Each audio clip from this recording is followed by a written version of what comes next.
Bonjour, aujourd'hui je vais vous présenter le module d'analyse de page de CU-Rank Falcon. Donc ce module est accessible directement lorsque vous êtes dans un projet sur le lien analyse de page que vous avez en haut à droite.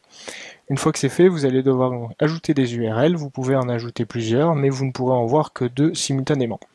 L'objectif est de pouvoir afficher deux pages concurrentes l'une de l'autre par exemple, et de voir un petit peu les divergences entre les deux.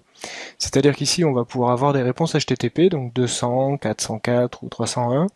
On va avoir après la taille des fichiers des pages et le temps de chargement de chacune des pages.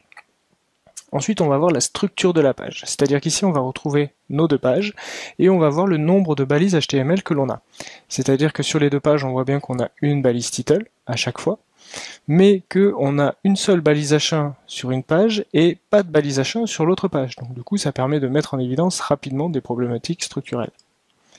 Ensuite, on va voir le contenu, c'est-à-dire qu'on va identifier l'ensemble des mots-clés ou groupes de mots-clés des deux pages, et on va les analyser sur la densité, l'occurrence, le poids ou la densité pondérée des mots-clés. C'est-à-dire que la densité, on va pouvoir avoir le pourcentage de présence du mot par rapport aux autres mots. L'occurrence, c'est le nombre de fois qu'on a répété ce mot-clé dans toute la page. Le poids, c'est suivant où se situe le mot-clé, c'est-à-dire que s'il est dans une balise title, il aura plus de poids que dans une balise H1. Et la densité pondérée, c'est un ratio entre le poids et la densité qui permet d'avoir un indicateur médian. Ensuite, on va avoir les liens sortants, c'est-à-dire qu'on va identifier l'ensemble des encres de liens de la page avec les pages de destination des liens. Donc on va pouvoir regarder si l'encre de lien est bien en corrélation, par exemple, avec l'URL de la page.